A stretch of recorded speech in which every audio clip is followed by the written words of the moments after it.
Welcome to Sex on the Floor podcast. This podcast was created to help educate the public about problems with sex and intimacy and how this is tied to both physical and mental aspects. Hosted by myself, Dr. Molly Hart, a passionate pelvic floor physical therapist and owner of Pelvic Balance Physical Therapy, and by Dr. Katie Schubert, a phenomenal sex therapist and owner of Cypress Wellness Center. We are here to have a good time. We're here to keep it real with you all and to educate along the way. I'm so excited for you to join us. We strive to help many relationships prosper in fun, safe, and healthy intimacy. While listening to the show, please remember that this information is not meant to diagnose or treat any medical conditions. Please speak with your medical provider for all things related to your healthcare.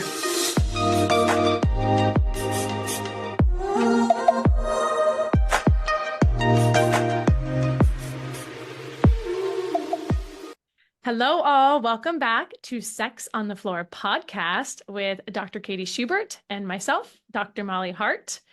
We have, I think, a pretty fun episode for you today.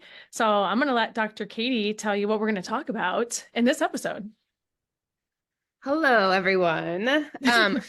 Today we are going to be talking about one of the questions that I get asked probably the most frequently by couples and by individuals too. And that is how often couples should be having sex.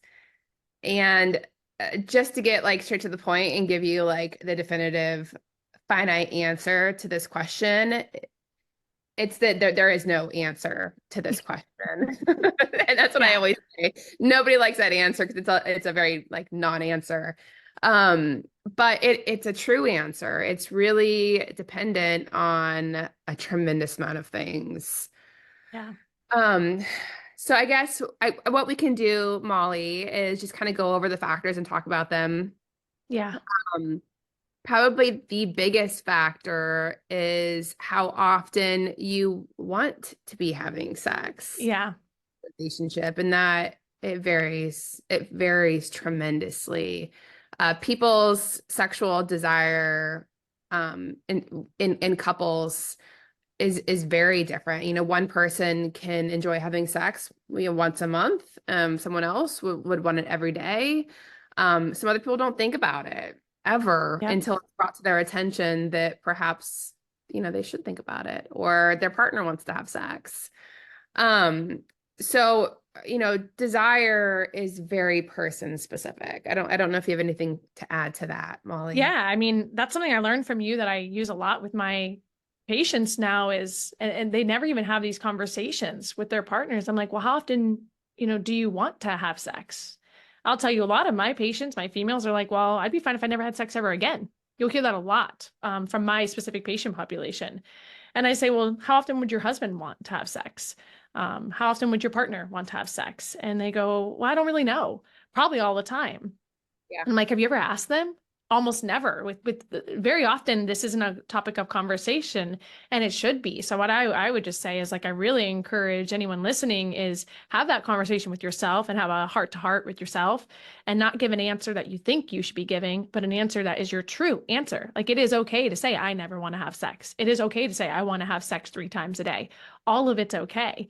An analogy I give that I think hits home a lot with my patients is, I always say to everyone, I go, listen, when you're in a monogamous relationship, I go, you can go to dinner and out to eat with anybody, right? You can go work out with other people. You can share your finances with other people and start a business with them. You can do social interactions, anything that you like to do as a human, you can do. But the one thing in a monogamous relationship you can't do with another person is you can't have sex with another person, except for that person you decided to marry. It's the only thing, if you think about it, that has to be shared. You can hug your child, you can kiss your child, you can do all these intimate things with your family members and with your kids, but actual intercourse, you have one person that you're allowed to have sex with in a monogamous relationship. If you have open relationship, maybe there's other rules that you've opened to, but it does that, I think, is what creates more of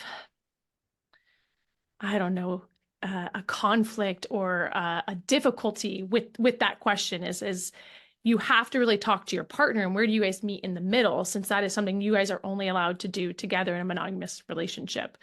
Um, an analogy I also give with that is, you know, how often do you want to go work out? Do you want to go work out all the time? Does your partner like to work out 5 times a week, but you would never want to work out? And that's okay. Society says that's acceptable. But if you only want to have sex once a month and your partner wants to have sex daily, now we're upset with each other. So if you think about it, this topic is no different than a lot of activities that we participate together as a couple. That's how I view it, at least. Yeah. And what's tricky about it is that in couples with in monogamous, so it is important to clarify that we're talking about monogamous couples here. In monogamous couples, there's always a certain level of desire discrepancy, and that is perfectly fine. It's normal, it's natural.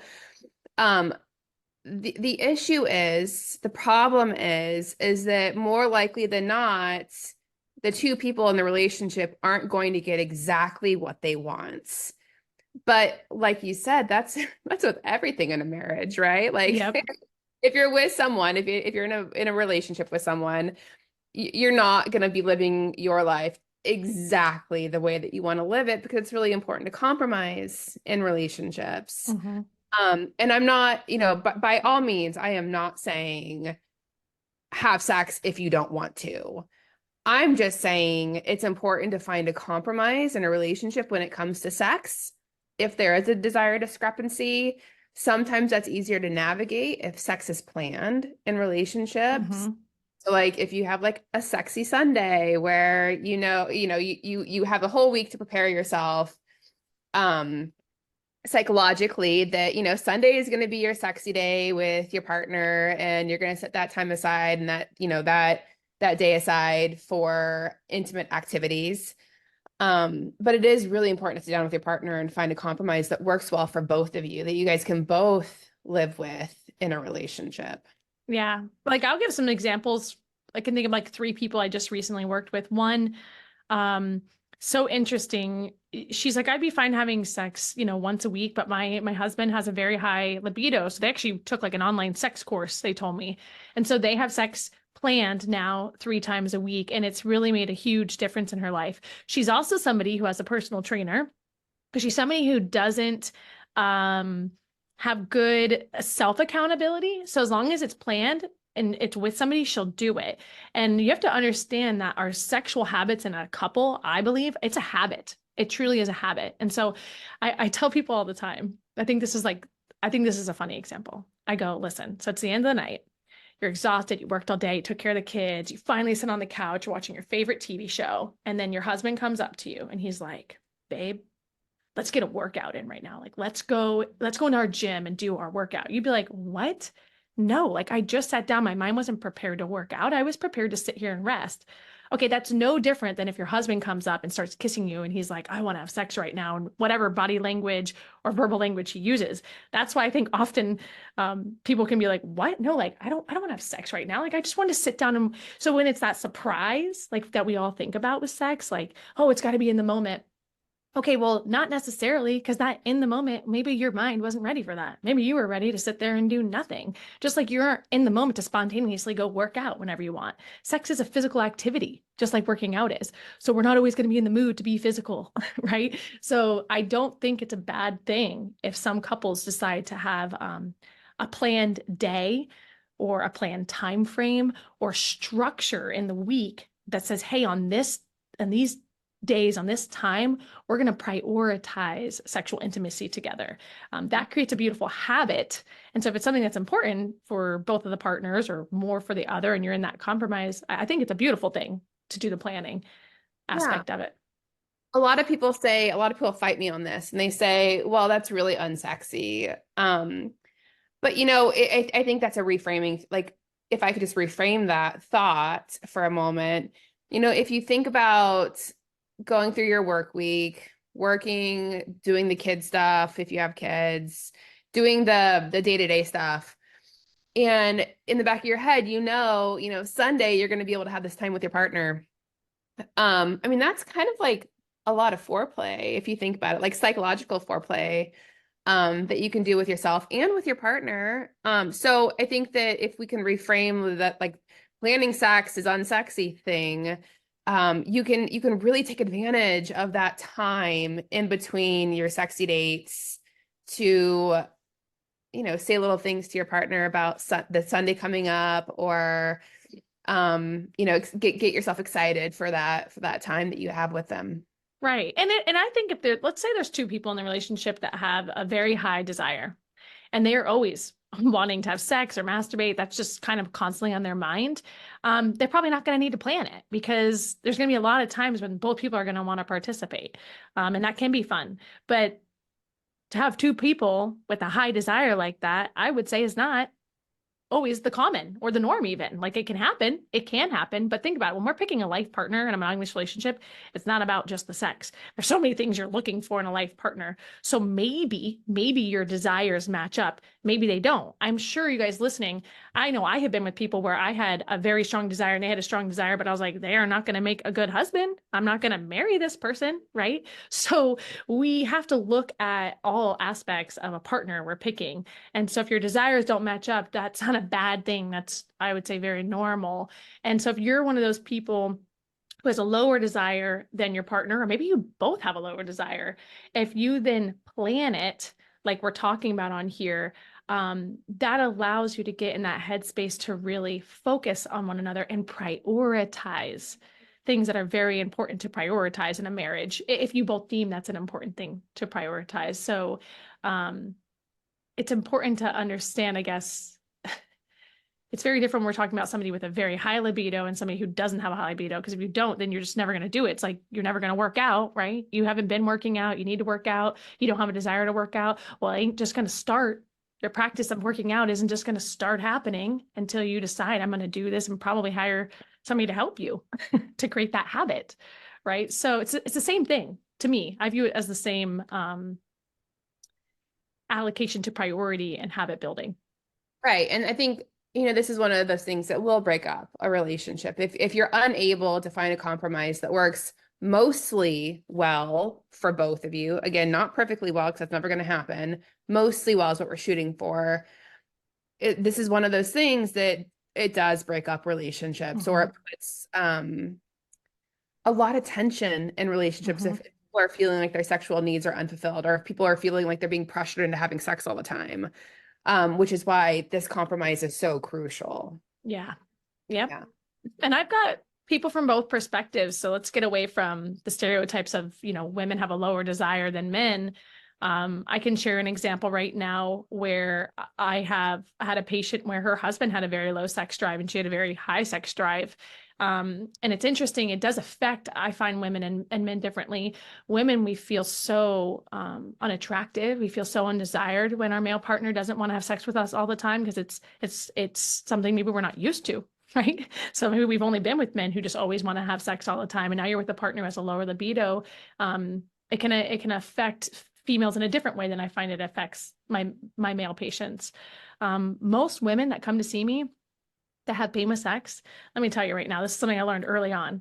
They do not come to see me because they're having pain with sex. That is not why they have to come. They come because their husbands are very upset about this and it's causing a massive strain in the relationship. And so they're seeing me because their relationship is struggling and they are very worried about the future of their relationship. That's why they come to see me. They don't necessarily want to be working on this, but they know they have to be working on it because it's that important to their male partner. So anyways, it's something that I think does need to be very respected. Respected if somebody has a high libido, respected if somebody has a low libido, and not forcing them to have sex all the time. But also this person over here who has a high libido, understanding like that is a very, to me, biological need. And so if we can't meet in the middle, this is gonna be a problem. It often is, as Yeah. no. Yeah. The other factor I think that is really important to consider here is whether or not there are children in the relationship. Yeah. Huge factor. Which is just not going to happen as often. Sorry, it's just so funny. Okay. But it doesn't it seems so obvious to you and I, Molly, but I think for a lot of people, especially like new parents struggling with this, they may not realize how quickly like sex just falls off as a priority. Mhm. And there's lots of reasons for that. You have kids you need to take care of. Their physical presence is often a barrier. And then also both people in the relationship are usually pretty exhausted and drained. Yes. Hmm. Um, especially with breastfeeding mamas. What I hear a lot is if another person touches me, I'm going to lose my mind. Yep. No, So it's true. yeah, and that's normal and natural, and it's a season in a relationship. Yeah. And I think it's really important for both people in the relationship to acknowledge that it is a season. It's not something that's going to last forever. It's not something that you're not going to come back from.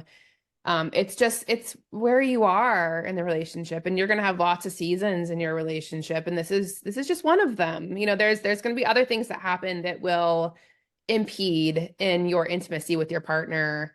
But so long as you guys have a decent foundation, like you'll weather it out, to go with the Yeah. metaphor. I love that word season, and I use that a lot when I'm talking to my patients. I'll say you're in a season of hardship, um, because you're dealing with pain, because you're dealing with just being in a postpartum body. Let's say we're talking about that. It's so important to understand as humans, you're going to go through so many different seasons of life. You will go through seasons of intense happiness and peace and ease. You will go through seasons of exhaustion and hardship for different reasons. Um, and the dream world that we fabricate in our mind of being married, of having kids, of all these things, it's very important to understand that that dream world we concoct in our mind is not reality. Okay. And so, like, I think becoming an adult is a big smack in the face of like the dreams you have. There are moments of that dream, they do exist, but only a percentage of the time. And the other percentage of the time, more of the percentage of the time, is reality. And it can be hard. And you're going to have different seasons, and you can have moments where you get back into that dream world, and you can have moments where you're like in the shitter. And so, I guess when it comes to kids and postpartum, is number one, you're both exhausted. Number two, you're in a huge learning phase. You're learning how to do something you've never had to do before, which is becoming a mom or becoming a dad. Your body as a woman, you just spend, 9, 10 months making a human, and now you're trying to rehab your body. You don't feel sexy and connected in your body after you have a baby. Like, at least I didn't. I shouldn't say you don't, but that's a common thing I hear from a lot of women. And so, desire has a lot to do with how you feel in your own body. So it's very normal for women to not want to have as much of a desire during that time. You're also giving all of your resources, all of your time, your energy, your thoughts to this little beautiful human baby. And so you don't really have anything left in the tank to give to your partner at that point. And so that's another thing. Like, you're also not working out, right? Not often. Probably. I talk to that's what they're coming to see me for. So I'm helping them to get back their body to strengthen it again because they don't want to. So I'm helping with the accountability of that, because we don't have a lot of energy. So it's hard to give that time energy to anything, let alone to desire and intimacy. Because of the phase you're at as well in this hardship kind of rehab, sleep deprived mode, you're not in a very strong, what we call like parasympathetic state. So that's that rest and digest state. That's the state where we actually have a stronger desire, by the way. So when we're in a more sympathetic fight or flight state where we're really go, go, go, which is what you're going to be in postpartum, the body doesn't want to have a strong desire. It doesn't make sense to have sex. And that's just a typical biology of the human. And so giving yourself grace for that, you just birthed the baby out of the vaginal canal, or you had a C-section, like, you physically want to be careful with yourself. So there's so many things that that go into after you have a baby that are going to massively impact desire. And I would just say, if you're planning on having kids, please expect that that's going to happen. And your pretend ideal dream world of what you think it's going to be, it probably won't be that majority of the time. Yeah. Yeah, absolutely. I mean, it's and it's important also, I think, to say like this this goes way past like the perinatal stage. Like even I think, even you and I, Molly, I have a, 5-year-old, 6-year-old. Granted, I also have a 1-year-old, but even if I didn't have the 1-year-old, my 5 and my 6-year-old would be exhausting by Mm-hmm. themselves. Um, so just like this season, right? This phase of Yeah. having little humans depending on you who won't wake up by themselves and go get breakfast by themselves, who won't go to bed by themselves. Um, when they're this dependent on you, that it's so much physical energy, it's so much emotional energy, and it's less that you have for yourself and it's less that you have for your partner. Yeah. It's a Um, season. yeah, yeah. And I think so long as you are communicative with your partner about this and you're both acknowledging, I still love you, I'm still very attracted to you. I got nothing to give to you right now. It'll be fine. It'll be Yep. fine. It's okay. It's okay if that's lower on the priority list for a while because you have other things that are, consuming your priorities. Yeah.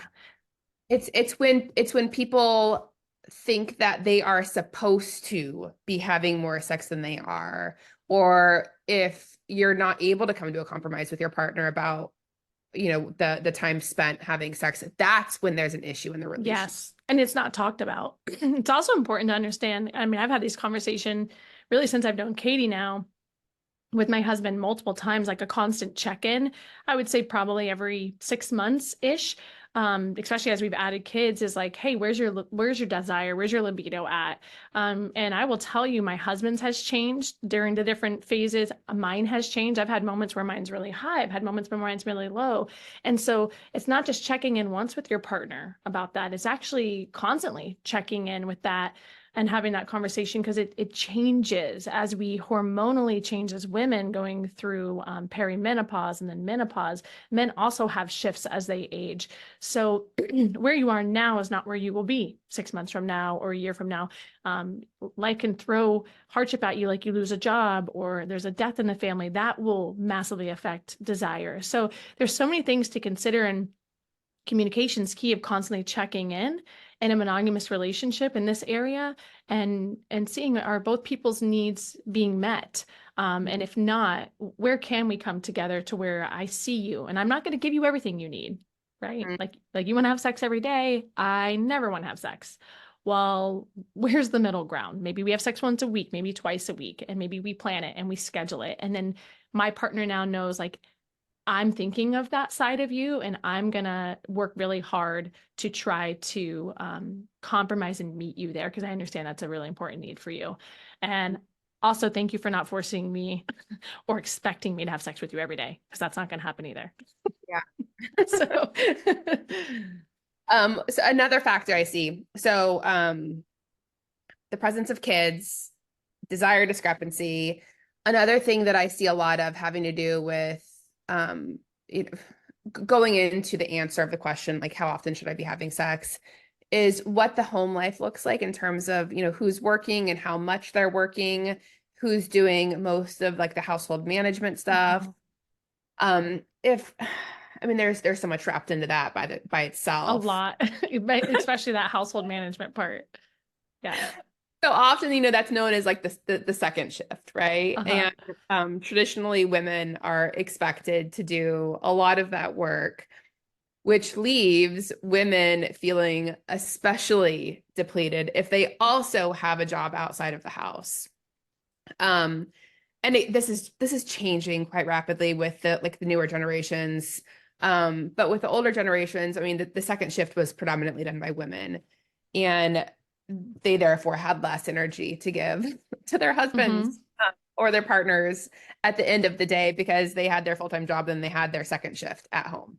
Yeah. Whereas men typically, traditionally, have their outside of the house work and then they come home and they relax.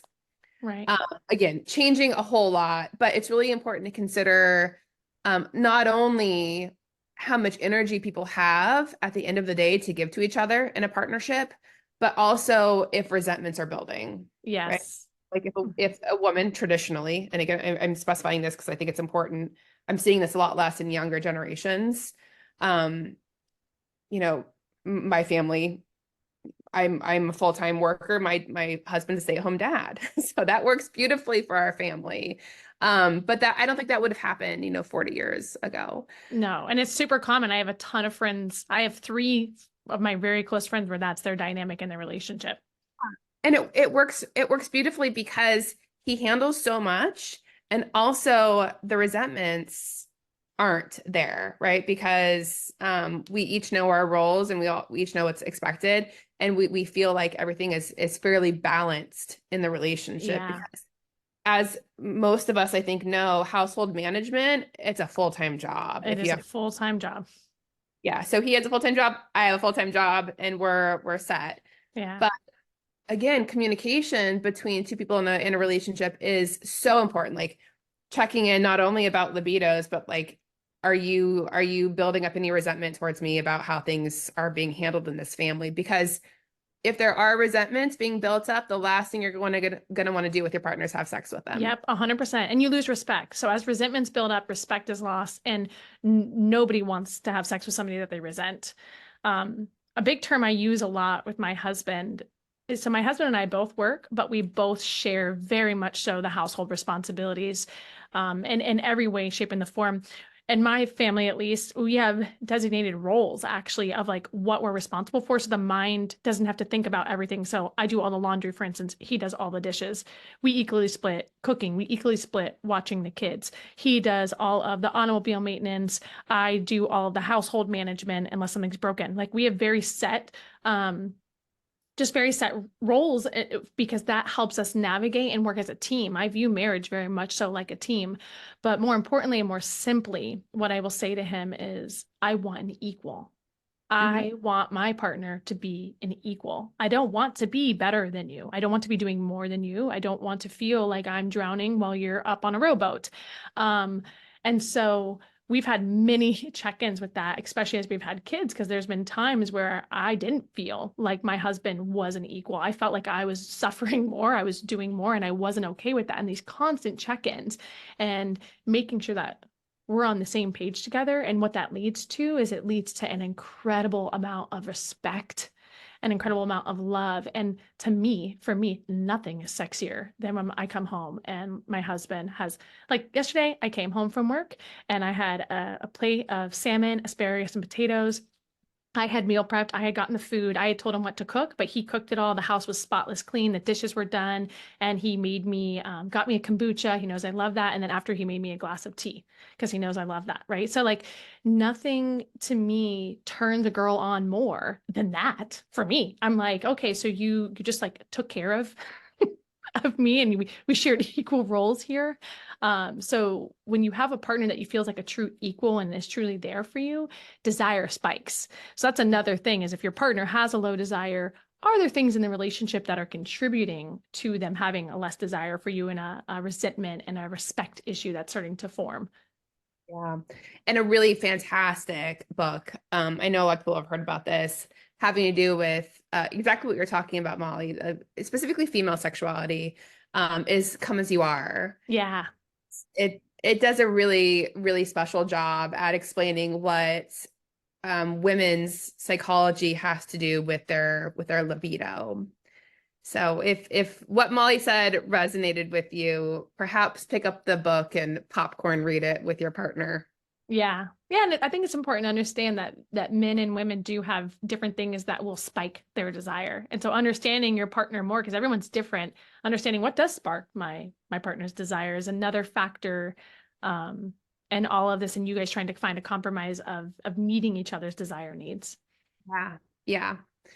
I'm trying to think if there's any other factors that are really loud when we're talking about this question, how often should I be having sex? So we talked about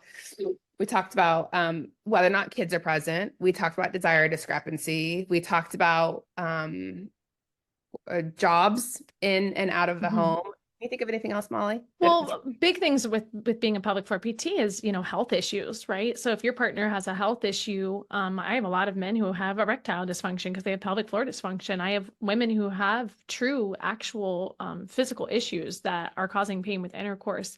And so if there's a health concern that's happening, you have to consider that in there. And that's not even about what your partner might want. It's about what can their physical body actually do. And for men, can they actually get an erection to be able to have vaginal intercourse doesn't have to be that. That's another thing that's important to understand, is that sex can be a very broad term for a lot of different aspects of intimacy. And so people with spinal cord injuries, right? Like there's different ways in which we can be physically intimate with each other. So that's something to factor in. Is there health concerns going on? And how do we navigate that together? And of course, if you're having a hard time with that, that's what Katie's for. That's where, I mean, for real though, that's where like a sex psychologist comes in. Is we're having a hard time communicating and navigating this. We don't have any tools in our toolbox. We weren't educated enough on this. We're getting stuck. No problem. Like you sign up for a session. Let's talk about that with somebody who is an expert in this area and knows how to help you guys problem solve what's going on. Right. Yeah. So I mean, as you can see in this very short talk that Molly and I had, there are a lot of factors that go into it, and we did not touch on them all. There are a lot of other, like, more specific things. I would say if you're struggling with this question, or if your relationship is struggling because there's a desire discrepancy in it that doesn't feel resolved or like it could be compromised, sit down and talk to your partner about it. mhm. Just have a really open dialogue. I know that that can feel scary, especially if you're the person who feels like you're not giving enough because you think that by bringing it up, you're going to highlight it and put it front and center. But I guarantee you that you're both thinking about it and it's already front and center. So Mhm. you speaking to it directly and saying it out loud, it's just going to kill all the shame that you Mhm. have around it. You're going to feel better after talking about it. Especially if you have like a supportive partner. Right. Yeah. If it's not handled gently in the relationship, it's probably not going to go so well. And that's probably when you're going to want to get in to see a therapist. Yeah. But And if talk you about, don't, like if you don't address it, and because this happens a lot with my patients, they just don't want to talk about sex ever, is it's festering in the background. So we can keep ignoring, but it's festering, and it's building serious issues and resentment in the relationship. So it's a slow burn of the relationship, but it's happening. So we have two choices. You can directly hit it, which is hard. Like you can directly talk about it, which is hard. It's also hard to keep ignoring it and allow the relationship to keep slowly crumbling in the background. So both paths are hard. You pick your hard, is what I say. yeah, yeah. And talking about it will ultimately make it more consumable, right? Like you'll Yeah. have the issue. Um, and then also, start with safe touches. So like if you're the person who is touched out completely and is just not interested in sex, prioritizing sex, ask your partner to give you some safe touches. And I say that, for me, for an example, it's always a safe touch if somebody wants to play with my head and my hair. Like I Oh. will welcome that anytime, even if I'm touched out, even if I'm exhausted, even if I'm laying in bed falling asleep, I will welcome that whenever. So I think everybody has those kind of touches. And in the moments where you feel like you can't handle being sexual with your partner, request those safe touches. You can give me a foot massage, or you can play with my hair, or let's cuddle on Mhm. the couch. The things that are always safe for you, and you always welcome them, regardless of how depleted you're feeling. Yeah, that's such a good example. Mine's definitely my back. Yeah. I love when my husband just rubs my back or scratches it. And he honestly, he does it probably every day, like almost every night. And it's like no matter how exhausted I am, I just love it. And it's Yeah. funny because I've created my daughters the same way every night. She's like, "Mommy, rub my back and my belly." Like she always wants me to rub her back and her belly, and it's so cute. So I guess you're right. Like I never thought about that. There is always not maybe always, but for most people, there probably is always an area of the body that is considered safe touch, no matter how tapped out they are. Yeah. And it works at filling that cup up for both people, because it is, humans are mostly social creatures, and we do crave touch. Hmm. Sometimes we're not getting the kind of touch we want, or sometimes, touch has been traumatizing, or in our brains, touch leads to other things and therefore becomes unpleasant. Work really hard to identify what your safe touch is, and then communicate that with your partner, because it will go a long way in those moments where you're not connecting intimately.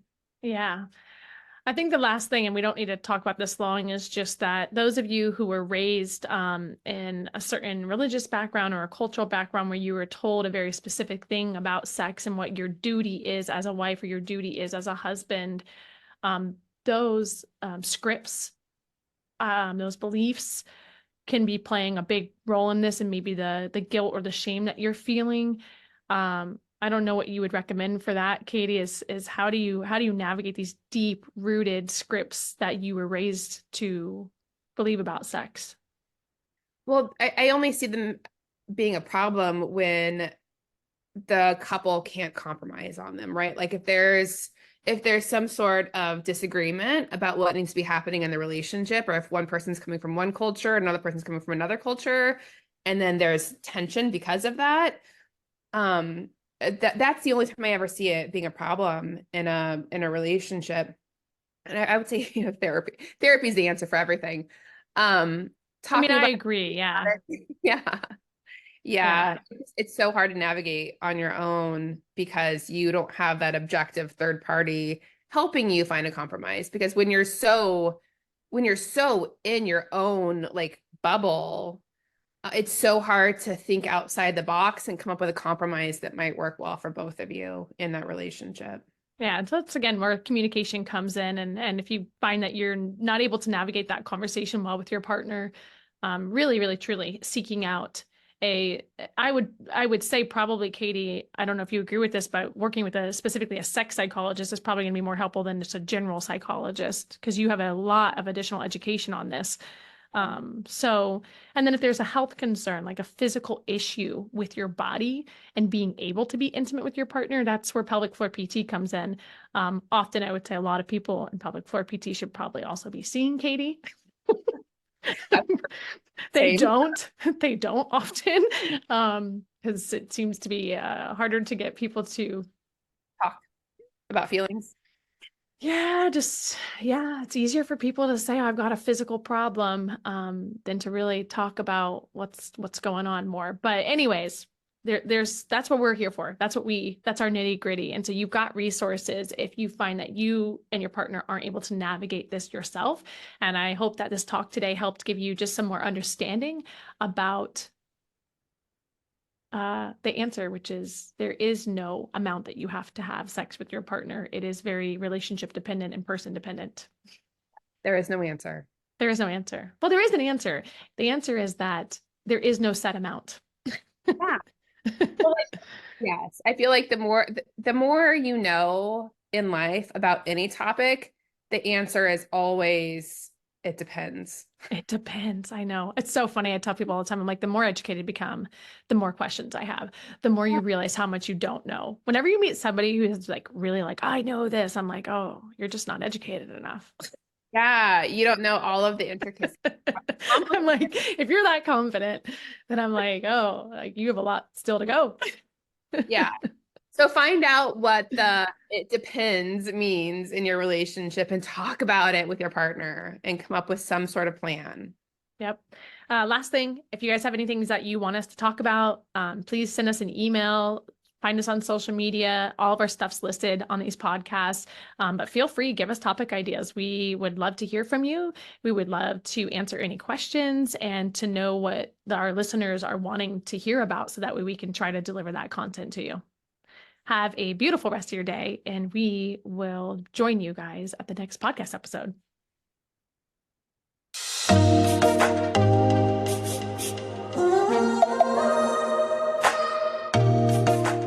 We are Dr. Molly Hart and Dr. Katie Schubert, and you've been listening to Sex on the Floor podcast.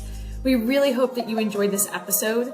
If you have any questions and want to get in contact with us, you can follow us on Instagram at Dr. Molly Hart and at Dr. Katie Schubert, on Facebook at Pelvic Balance PT and at Dr. Katie Schubert. And for more information about us on our websites, you can find us at pelvicbalancept.com and at drkatieschubert.com.